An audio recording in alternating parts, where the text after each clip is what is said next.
My name is Patrick Bamford, 35 years old, a martial arts instructor living in Billings, Montana.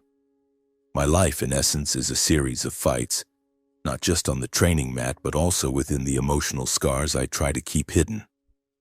I teach martial arts to teenagers, kids from poor neighborhoods on the outskirts, hoping they'll learn to defend themselves before life knocks them down.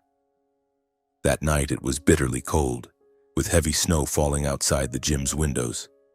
I was leading a late class, sweating under my karate robe, shouting basic commands, "Stance firm, hands up, punch harder." The kids were exhausted but enthusiastic, the sounds of their punches and kicks echoing in the cramped space. I liked nights like this. They helped me forget the past, the long nights in Sheridan, Wyoming, where I was born and raised like a shadow in my own home. The wall clock showed 9 p.m., and I was thinking about wrapping up the class to head home, to hug my wife and young daughter goodnight. But then my phone buzzed in my pocket. I glanced at the screen, an unknown number, Wyoming area code. My heart tightened slightly. Who would call at this hour? I signaled for the kids to take a break and stepped into the dark hallway, where cold air seeped through the door's cracks. "Hello?" My voice echoed, trying to stay calm. "Is this Patrick Bamford?" "This is the Sheridan Police Department. I'm Lieutenant Harris." The man's voice on the other end was low, tinged with hesitation. I immediately sensed the gravity like an unexpected punch to the gut. "Yes, it's me." "What's going on?"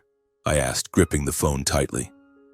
Billings is over 150 miles from Sheridan, and I hadn't been back there in years. No reason to return. Nothing but bad memories. "We're contacting you about Mrs. Donna Bamford, your mother. She was found about an hour ago, curled up outside a gas station off the highway. Barefoot, face bruised, clothes torn. It's snowing heavily, as you know. She's at the station with us now, being kept warm and given food, but her condition isn't great." His words hit like a bomb exploding in my mind. "Mom? Donna Bamford, the woman I once loved but who now is just a faint shadow in my memory? I hadn't spoken to her in how long? 5 years? Longer? The last time was a brief call on my birthday. She asked how I was doing and hung up quickly as if afraid someone was listening. What? Found at a gas station? Barefoot in the snow?" I stammered, my voice trembling. The image of my mother, the woman who once held me as I cried during my father's drunken nights, now curled up in the snow, face bruised. It choked me. Lieutenant Harris sighed. "Yes, sir. We suspect this is a case of physical and emotional abuse." She won't say much, just muttering that I just slipped. But the injuries on her face, her hands, they're not from a fall. "We're investigating, but she needs family. You're the only emergency contact listed in her file." Abuse. The word pierced through me like a blade. Who would dare do this to my mother? But deep down, I knew. Sean, my older brother, the one I once called Big Brother, with a mix of fear and hatred. I hadn't seen him since I left Sheridan 15 years ago, but memories of him still haunted me every night. I'll come right away," I whispered, my voice breaking. "Thank you for calling." Hanging up, I stood frozen in the cold hallway. The kids in the gym were still laughing, oblivious. I felt the world around me collapse. Mom, the woman who had endured so much from my father to now Sean? I rushed to the locker room, grabbed my truck keys, and shouted to my assistant, "Finish the class for me, emergency." Without waiting for a response, I ran to my old truck, its engine roaring in the dead of night. Snow fell heavily, obscuring the streetlights. I drove out of Billings, heading north toward Sheridan, over 150 miles of road through a blizzard. My heart pounded, adrenaline surging. This wasn't just a trip, it was a journey to confront the past I'd tried to bury. Mom needed me, and for the first time in years, I felt I had to return. I rushed to my old pickup truck, tossing my bag onto the back seat, too hurried to call my wife, Sydney. She'd worry, but I didn't want to drag her into this mess. Not now. The I-90 highway was pitch black, my headlights cutting through a blinding curtain of snow. It started as a light flurry but quickly thickened, as if the heavens were trying to hold me back. The wind howled, shaking the truck, forcing me to grip the steering wheel tightly to stay on course. Visibility was down to a few meters, everything blurred like a nightmare. I turned on the radio, hoping music would drown out the eerie silence. But all I got was weather reports. High-level blizzard, wind gusts up to 50 miles per hour. Travel advisories in effect. I switched it off, not wanting to hear it. Instead, I called Sydney through the truck speaker. "Honey, I have to go to Wyoming now." "Mom, something's happened." My voice trembled, struggling to stay calm. Sydney's questions came fast, her tone anxious. "What's wrong, Patrick? What happened to Mom? Are you going alone?" I cut her off. "I'll be fine. I love you and our girl. I'll call later." I hung up, tears stinging my eyes. Sydney and our 3-year-old daughter were my new world, a place free of violence, free of shadows. But now, I was diving back into the old darkness. As the truck sped through snow-covered fields, childhood memories flooded back like an uncontrollable torrent. Sheridan, Wyoming, the place where I was born and raised. A small town with familiar streets, weathered wooden houses, and harsh winters like this one. I remembered clearly. As a kid, snowy nights like these were a nightmare. My father, James Bamford, would come home late from the bar, reeking of alcohol. A heavy drinker, he lost job after job, and each time he took it out on Mom. "Who do you think you are, Donna? I feed you. You should be grateful," he'd yell, then hit, then curse. The sound of his blows echoed through thin walls, followed by Mom's muffled sobs. I, an 8-year-old boy, huddled under my blanket, praying it would end. But it never did. Dad neglected us, caring only for his liquor and his violence. Sean, my older brother, 5 years my senior, saw it all. He didn't cry like I did, he copied. From a young age, Sean believed violence is control. That's what he'd say after beating me over a toy. "You're too weak, Patrick. You've got to be tough to survive." He mimicked Dad perfectly, punching me in the stomach when I cried, hiding my things so I'd get scolded, even locking me outside in the snow to make me a man. One time, on a snowy night like this, Sean shoved me into the backyard and locked the door. "Stay out there and learn, kid." I still remember the bone-chilling cold, tears freezing on my cheeks. Mom knew but stayed silent.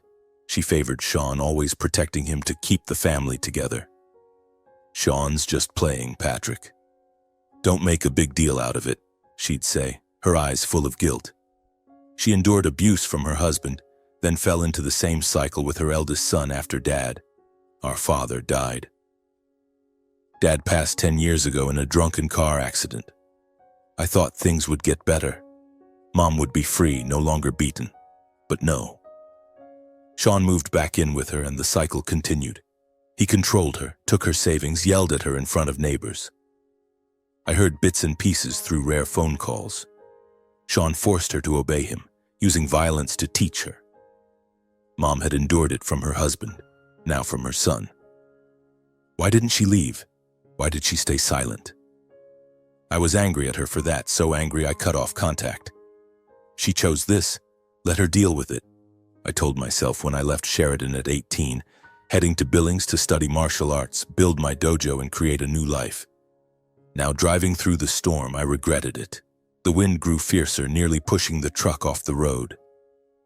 I slowed down, my heart pounding erratically. An oncoming semi-truck roared past, its headlights blinding, nearly clipping me. I honked furiously, cursing, "Damn it!" Adrenaline surged, my hands shaking on the wheel. This wasn't just a blizzard, it was the storm inside me. Memories kept flooding back, sharper than ever. I recalled one night when I was 12. Dad came home drunk, saw the dinner was cold, and slapped Mom so hard she fell, blood trickling from her mouth. Sean stood there, not intervening, even laughing. She deserved it, not listening. I rushed in, trying to push Dad away, but he grabbed my hair and threw me down.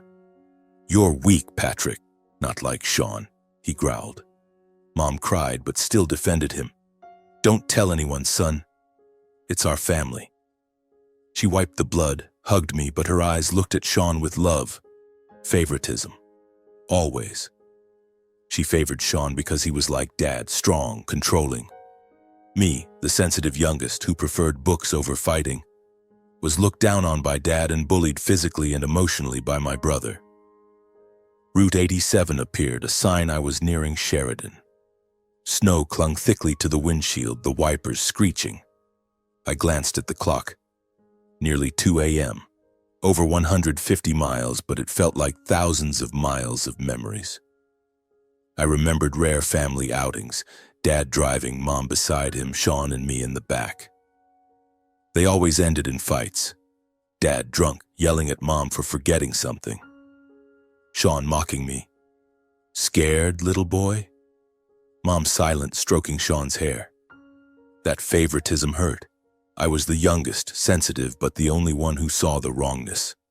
That's why I took up martial arts, to protect myself, to stop being weak. At my Billings dojo, I taught kids how to stand firm against life's punches. Now I had to apply that to myself. The wind howled, the truck swaying violently. I pulled over briefly, catching my breath. My heart raced, cold sweat beading despite the freezing air. I have to get there, I told myself. Mom's waiting. I restarted the truck and plunged back into the blizzard ahead. My headlights sliced through the blinding white curtain of snow, but visibility was down to a few meters, as if the heavens were trying to stop me from reaching Mom. Every second was a battle, my hands gripping the steering wheel until they ached. The image of Mom, barefoot, face bruised, curled up in the snow, kept swirling in my mind like a knife twisting. I'd left her alone with Sean for too long. Regret clawed at me, but I knew now wasn't the time for self-blame. I had to act. After hours of tense driving, the sign for Route 87 loomed faintly. The gas station where the officer said Mom was found. I screeched to a stop out front, the snowy wind whipping my face like lashes.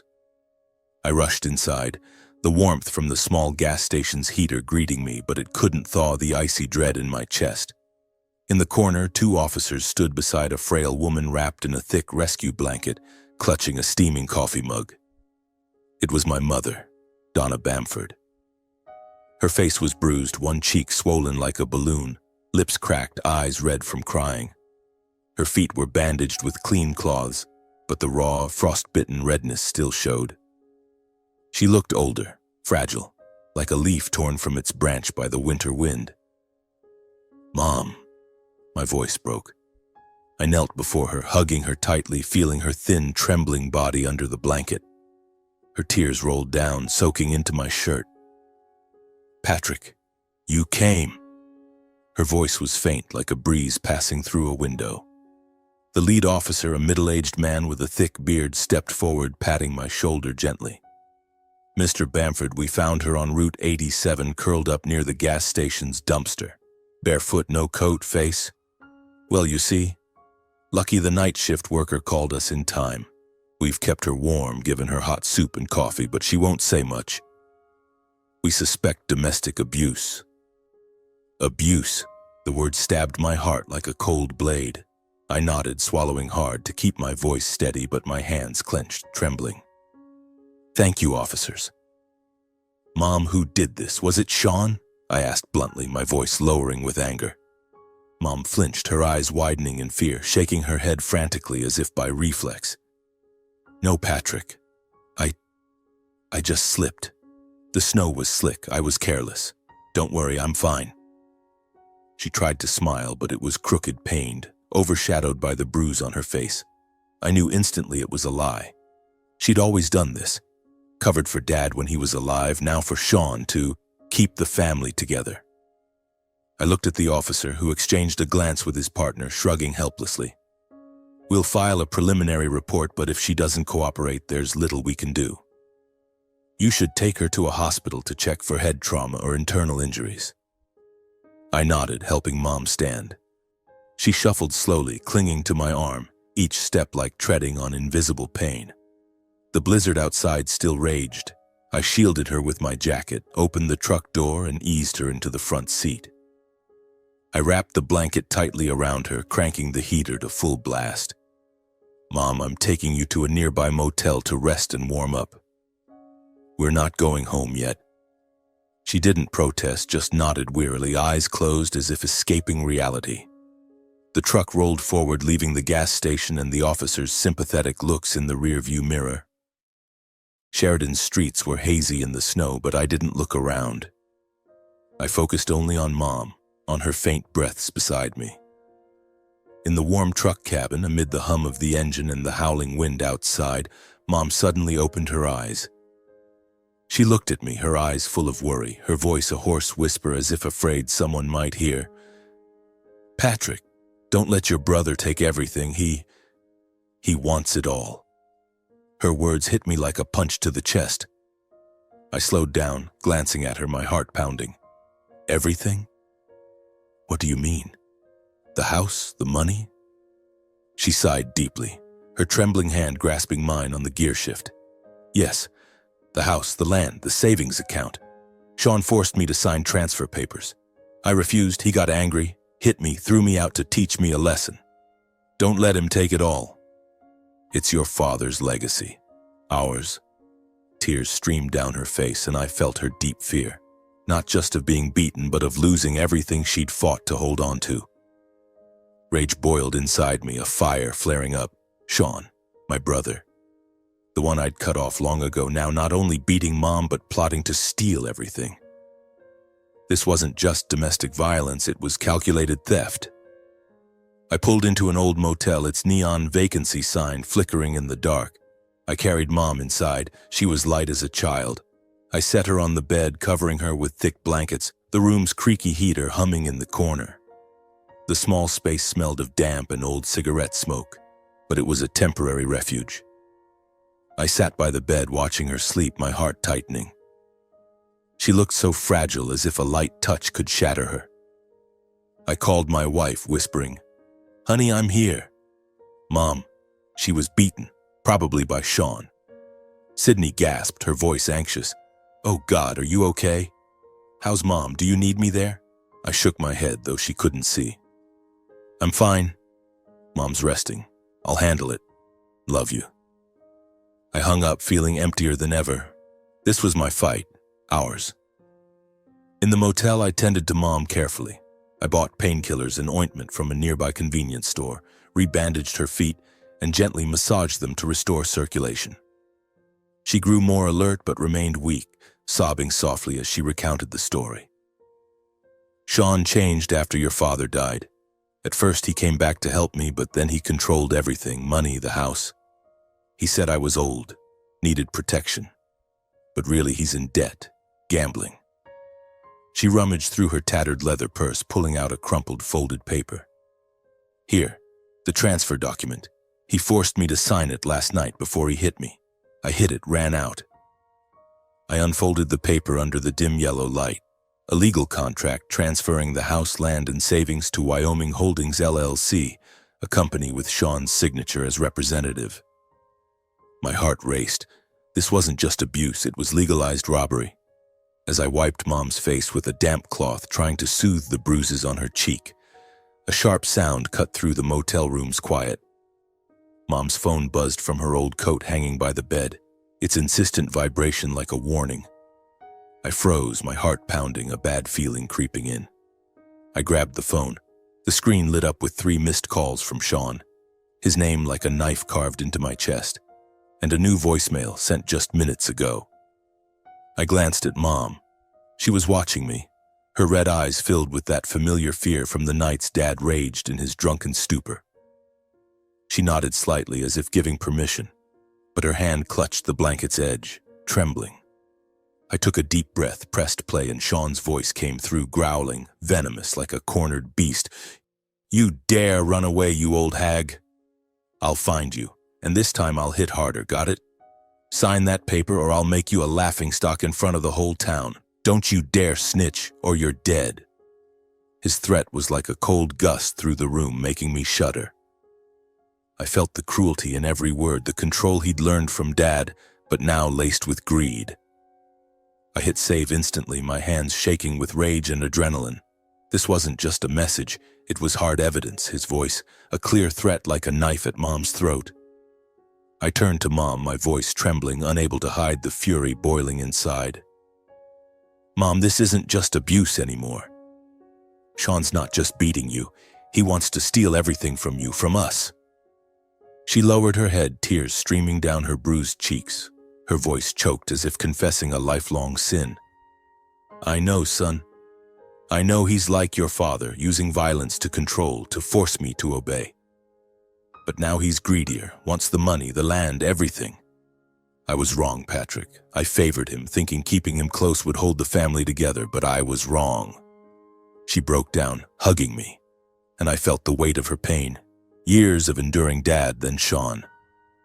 I held her tightly, my own tears falling, mingling with her hair. Memories flooded back. Nights when Mom wiped blood from her face after Dad's blows, times she told me don't tell anyone to keep the family intact.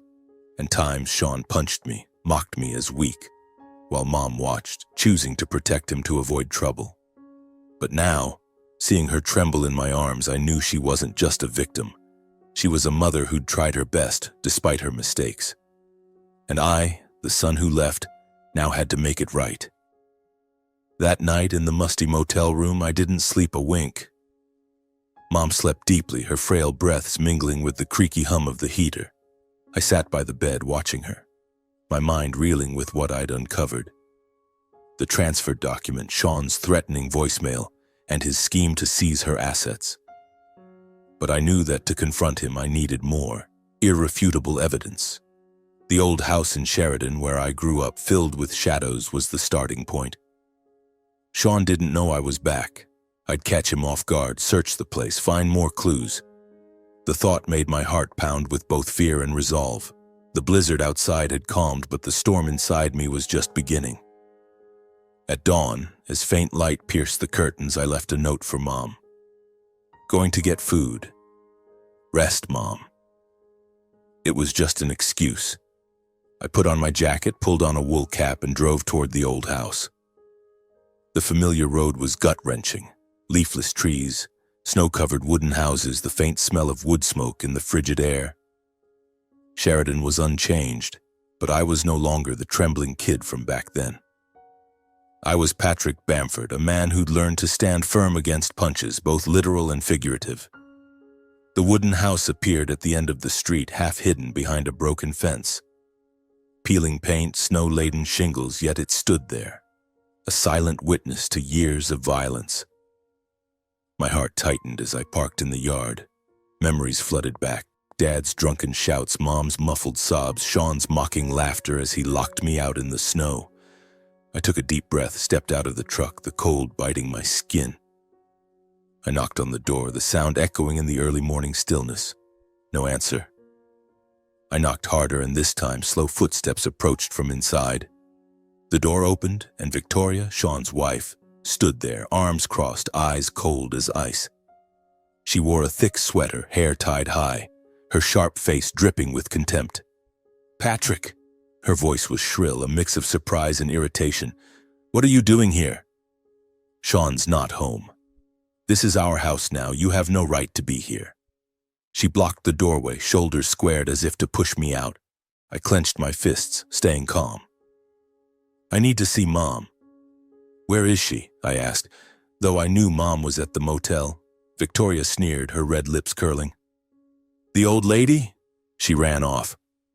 "What do you want, huh? Don't make trouble."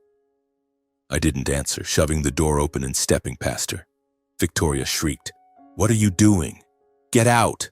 But I didn't stop. The house was dark, reeking of old wood and cigarette smoke. I strode into the living room, the heart of my childhood nightmares.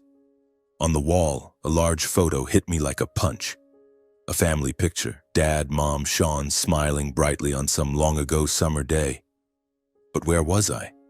My image had been cut out, leaving a distorted empty space beside Mom. My heart ached. They'd erased me from the family as if I'd never existed. Victoria stood behind me, her voice mocking. "What, surprised? You left, so don't expect a place in this house." I swallowed hard, heading straight to Mom's room at the end of the hall. The door was ajar.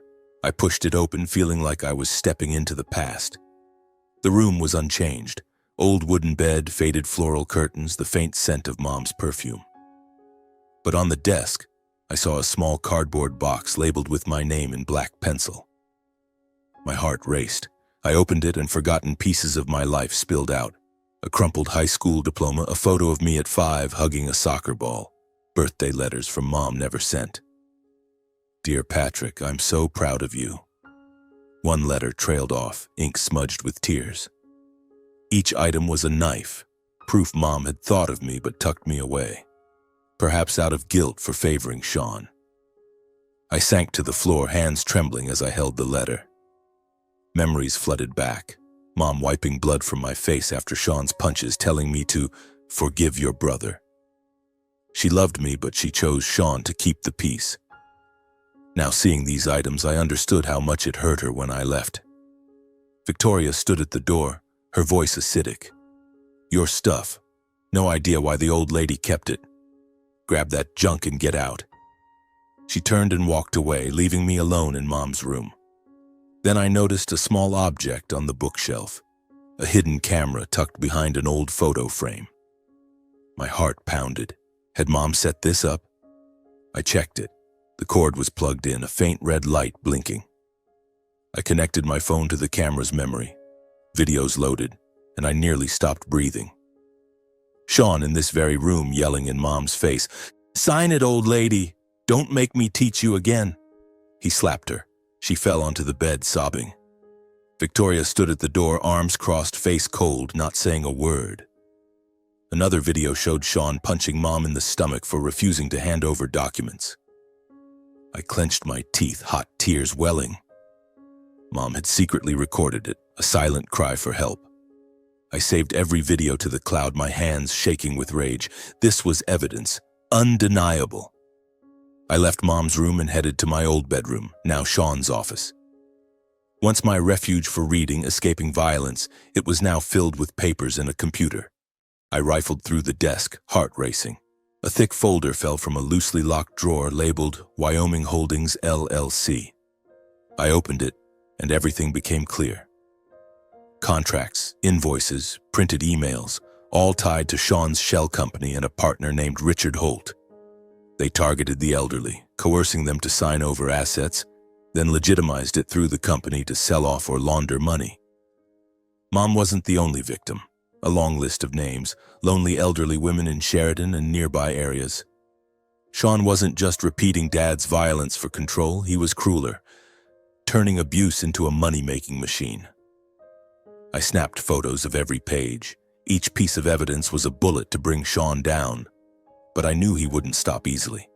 He was like Dad, manipulative, using fists to force submission. But while Dad only destroyed our family, Sean was destroying Mom's life and those of other vulnerable women. Suddenly, Victoria burst into the room, eyes blazing. "What are you doing in my husband's office? Get out!" she screamed, trying to snatch the folder from my hands. I pushed her back, my voice cold. "I know everything, Victoria. The shell company beating my mom, stealing her assets. You watched him hit her, didn't you?" She laughed, her red lips curling in scorn. "Oh, the runaway son playing hero now. You've been weak since you were a kid. What can you do? Useless. Get out and don't meddle in grown-up business." Her words cut like knives, but I didn't waver. I stepped toward the door, turning back to her. "You and Sean will pay. I promise." Victoria stood frozen, eyes burning, but I didn't care. I walked out to the yard, Sheridan's cold wind whipping my face, snow clinging to my jacket. In my hand, my phone felt heavy with evidence, videos of Sean beating Mom, documents about Wyoming Holdings, and the threatening voicemail. Each file was a bullet, and I was ready to fire. The old wooden house faded into the distance as I approached my pickup truck parked by the broken fence. My heart still pounded, adrenaline surging after what I'd uncovered in Mom's room and my old bedroom. Childhood memories, Sean's punches, Dad's mocking laughter, Mom's silence, swirled in my head, but I was no longer the trembling kid. I was Patrick Bamford, a martial arts instructor who'd learned to stand firm against any blow. And this time, I'd fight back. Just as I opened the truck door, the roar of an engine echoed from the end of the street. A sleek black SUV screeched to a stop, tires crunching the snow. My stomach sank as I recognized it, Sean's car. He was back. I stood still, gripping my keys, my breath forming white clouds in the cold air. The SUV's door swung open and Sean stepped out, tall, broad-shouldered, striding with the confidence of a ruler. He wore a leather jacket, his hair disheveled, but his eyes were sharp and cold, just like Dad's. Seeing me, he froze for a second, then flashed a sneer, revealing the cruelty I'd feared as a child. "Patrick?" His voice was low, drawn out, dripping with mockery. He stepped closer, hands in his pockets, sizing me up like prey. "What are you doing here? Want a beating like when you were a kid, you weak little punk?" He laughed loudly, the sound echoing in the icy yard, pulling me back to nights when he locked me out in the snow or punched me until my nose bled. Victoria stood in the doorway, arms crossed, lips curled in amusement as if watching a play.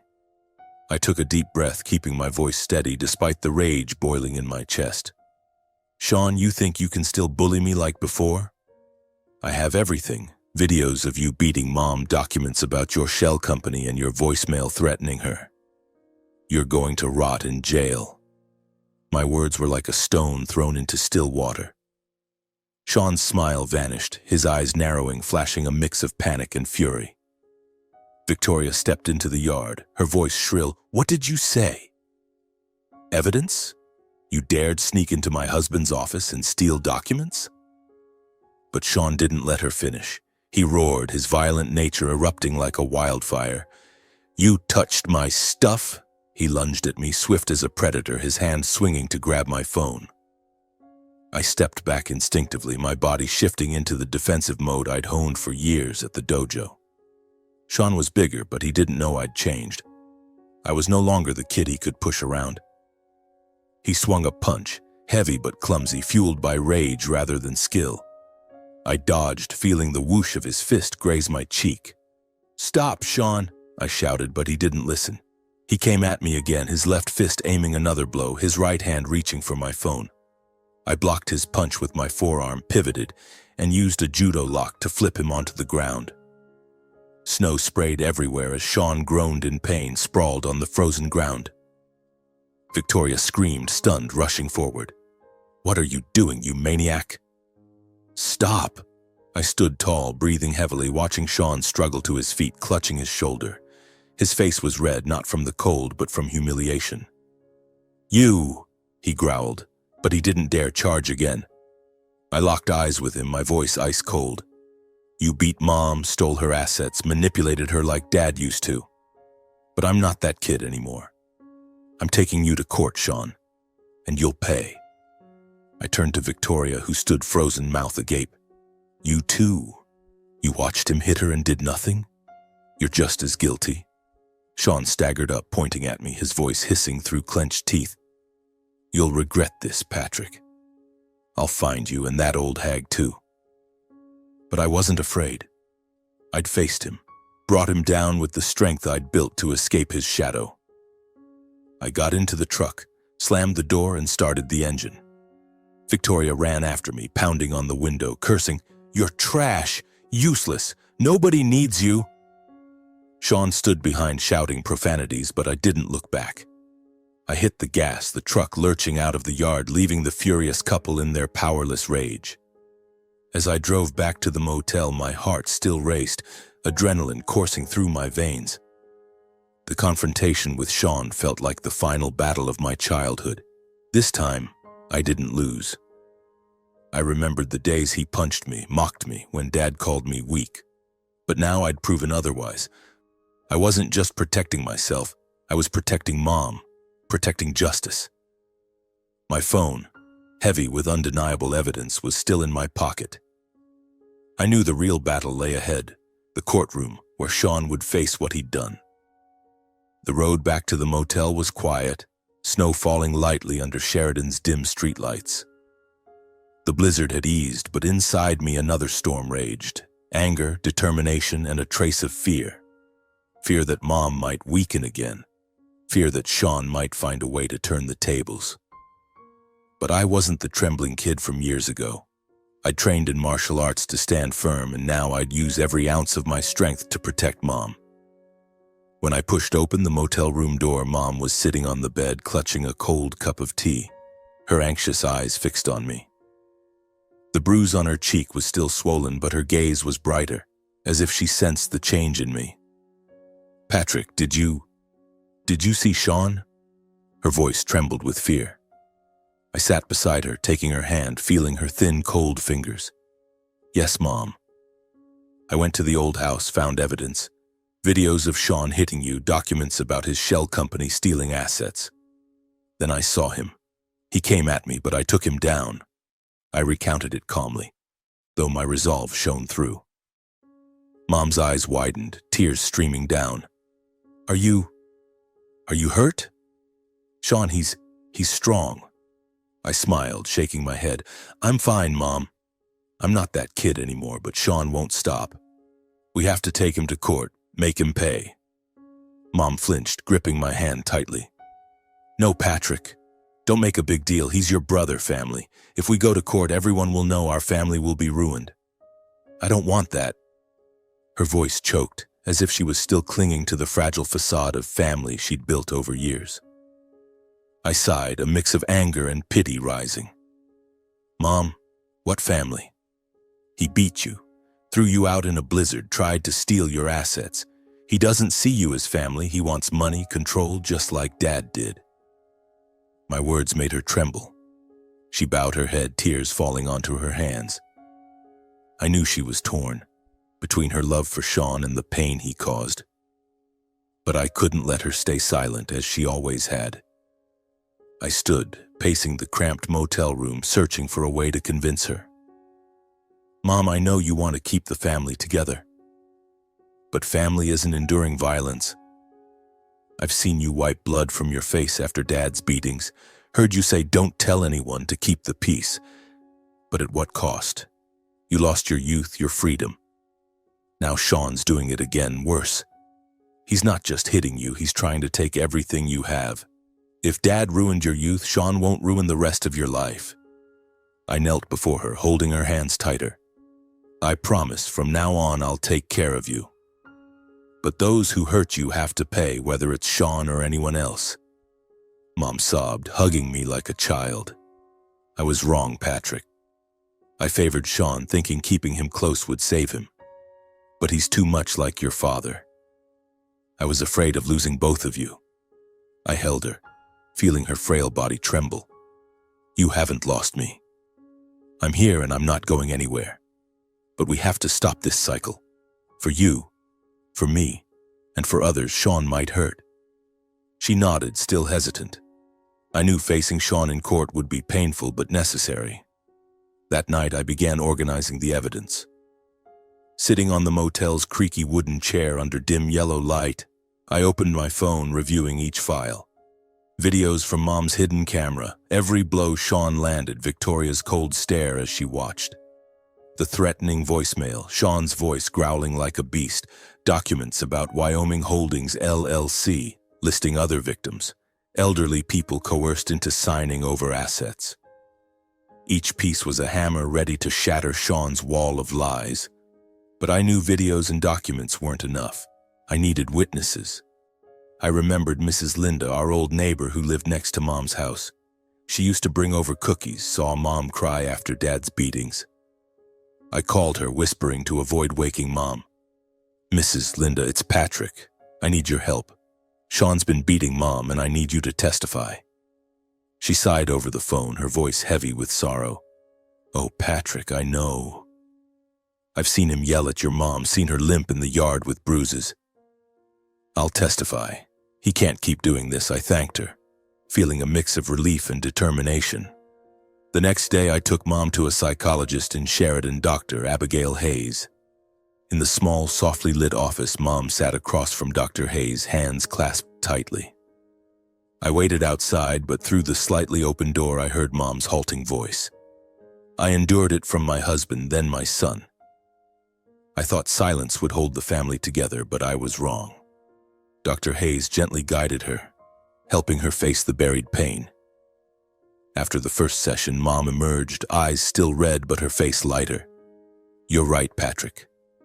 I can't let Sean continue, but I'm scared. Scared to face him." I took her hand, my voice firm. "You're not alone. I'm here and we have evidence, witnesses. Sean won't get away." She nodded, this time with more certainty. The following sessions strengthened her resolve.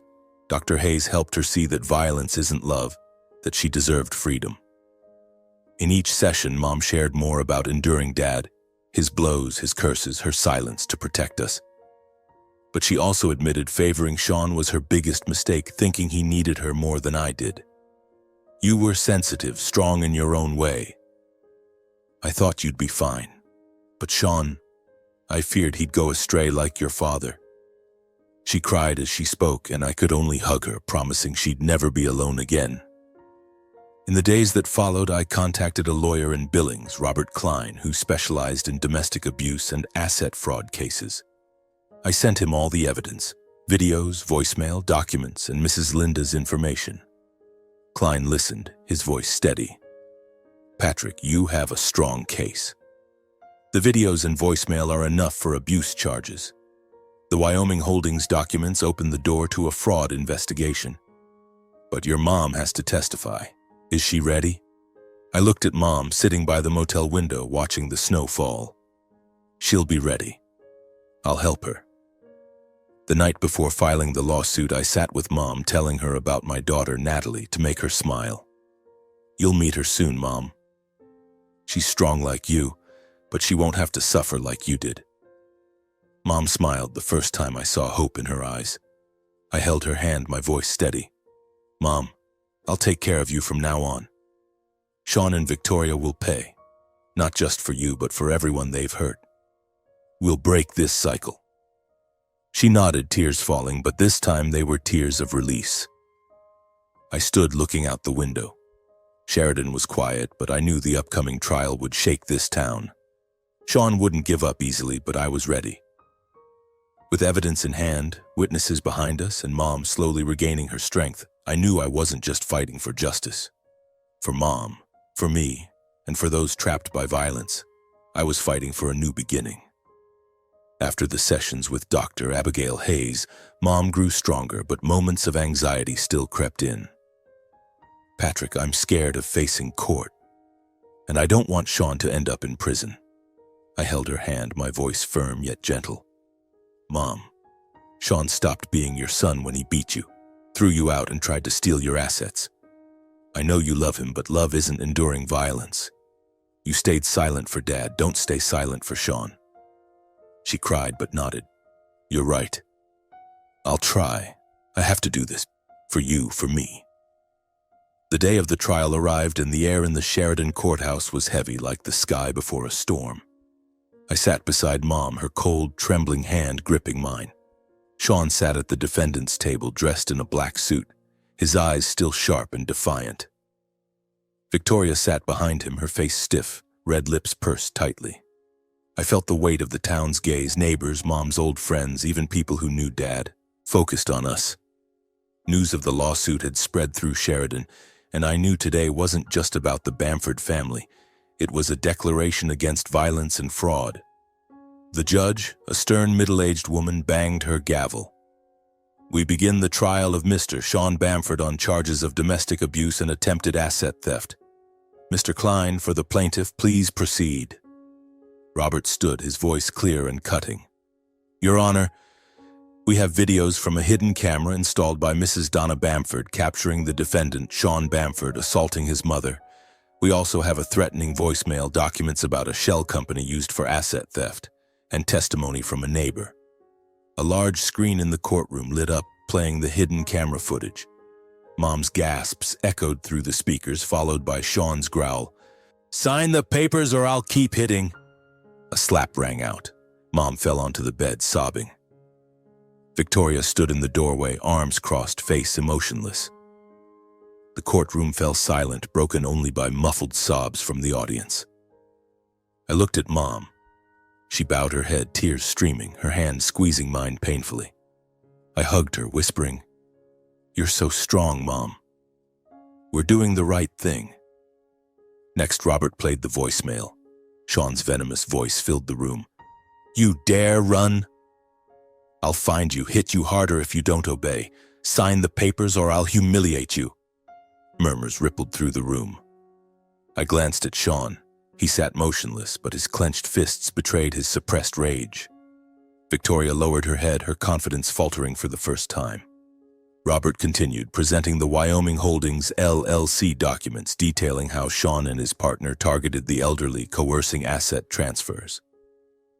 "This isn't just domestic abuse, Your Honor, but an organized scheme preying on the vulnerable, like Mrs. Donna Bamford."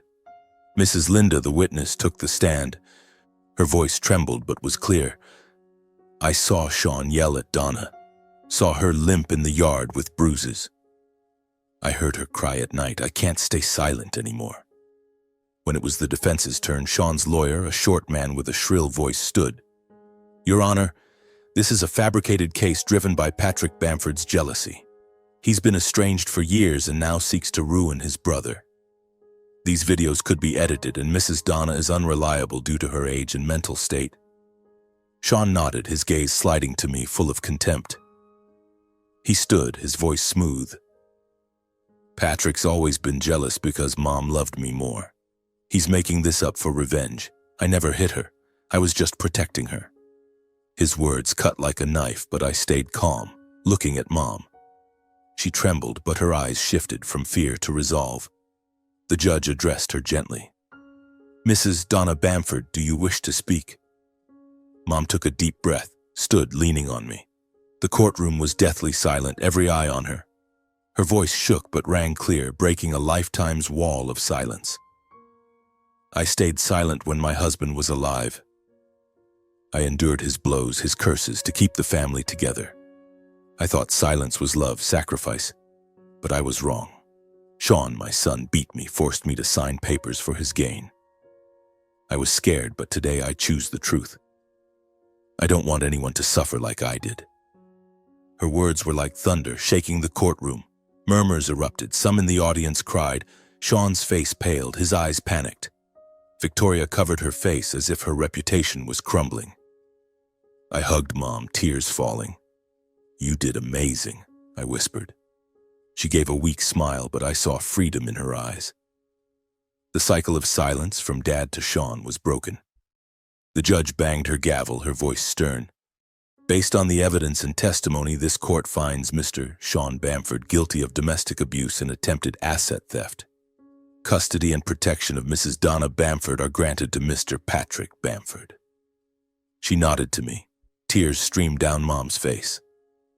Sean was handcuffed, his hate-filled eyes locked on me, but I wasn't afraid. He'd lost. Victoria bolted from the room, unable to face anyone.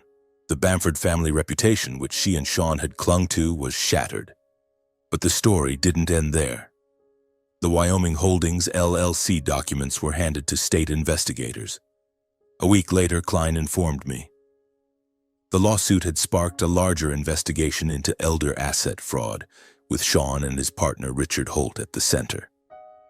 Other victims, lonely elderly women in Sheridan and nearby areas, began speaking out, inspired by our case. I knew justice wasn't just for Mom, but for all those manipulated and abused. After the trial, I brought Mom back to the motel. She hugged me, her voice choked. "Thank you, Patrick. I was wrong to stay silent. I'm free now." I smiled, holding her tighter. "We're free, Mom."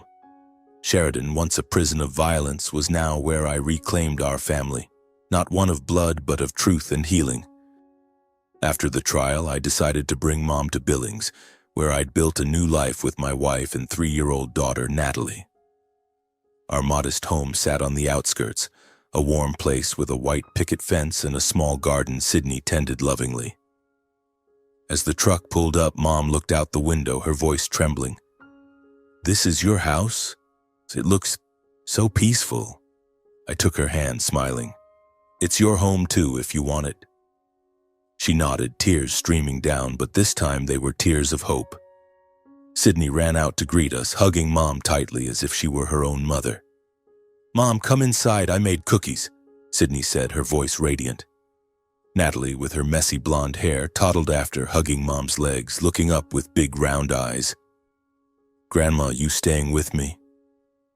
Mom smiled, bending to stroke her hair. "Yes, I'm staying with you." In that moment, watching Mom and Natalie hold hands as they walked inside, I felt my heart lighten as if Sheridan's shadows were dissolving. We began a new life. Mom settled into a small room Sydney prepared with floral curtains and an armchair by the window. I took her for regular health checkups and continued therapy with Dr. Carter via video calls from Sheridan. In each session, Mom opened up more, sharing the years of enduring Dad, her mistake in favoring Sean, and the pain of my leaving. "I thought silence protected you and Sean, but I was wrong." "I hurt you, Patrick," she said, her voice choked. I held her hand, comforting her. "You did what you thought was right then. Now we have each other and we'll heal."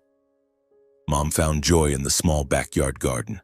One winter morning, she grabbed a shovel, donned a wool cap, and started digging to plant flowers. "I want to grow tulips like when I was young," she said, her eyes sparkling. I helped her, both of us kneeling on the cold ground, planting tiny bulbs under a thin layer of snow. "They'll bloom in spring, right, Mom?" I asked. She nodded, smiling. "Yes, like us, Patrick. After a harsh winter, there's always spring." Seeing Mom plant flowers, dirt on her hands and a smile on her lips, was a symbol of rebirth. She was no longer the woman curled up in the snow, but someone reclaiming her life. While Mom started anew, the trial's aftermath unfolded. Sean was detained, facing charges of domestic abuse and attempted asset theft.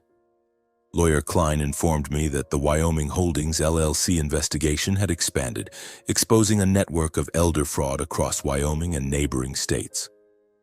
Sean and his partner, Richard Holt, faced additional charges of fraud and money laundering. The news spread through Sheridan, and the Bamford name, once something Mom fought to preserve, became a source of shame. I knew it hurt Mom to hear neighbors gossip, but she no longer hid. "I chose the truth, Patrick," she said. "It hurts, but I don't regret it." Victoria, Sean's wife, took a heavy blow. After the trial, she vanished from Sheridan for weeks, but I heard she returned, living quietly in the old wooden house. Without Sean, she lost her anchor and the arrogance she once had. Mrs. Linda said Victoria was shunned by friends. Her reputation ruined when people learned she watched Sean beat Mom without intervening. I didn't feel triumphant hearing this, only pity. She was a victim of her own choices, standing by an abuser for greed and power. And justice had finally spoken. Every mistake has a price. In the months after the trial, I realized something profound. Family isn't blood if blood brings only violence. Dad used fists to control, Sean followed to manipulate, but Mom and I broke that cycle. True family is those who face pain together, learning to heal. Sydney, with her unconditional love, was family. Natalie, with her innocent laughter, was family. And Mom, with her courage to stand up in court, was family. We weren't just living together. We were rebuilding trust day by day. Spring arrived sooner than I expected. The tulip bulbs Mom planted began to sprout, tiny green shoots pushing through the cold soil. One morning, I saw Mom kneeling by the flower bed, stroking the young leaves, her eyes shining. "Look, Patrick. They're alive," she said, her voice childlike. I knelt beside her, smiling. "Like you, like us." Natalie ran out, clutching a small watering can, eagerly helping her grandma. Sydney stood at the door watching us, her smile radiant. In that moment, I knew we'd found each other, not just as mother and son, but as a new family, free from violence's shadow. I often thought of Sheridan, the old wooden house, the freezing nights Sean locked me outside. Those memories didn't vanish, but they no longer controlled me. I'd learned to forgive not Sean or Dad, but myself for leaving, for thinking Mom didn't need me.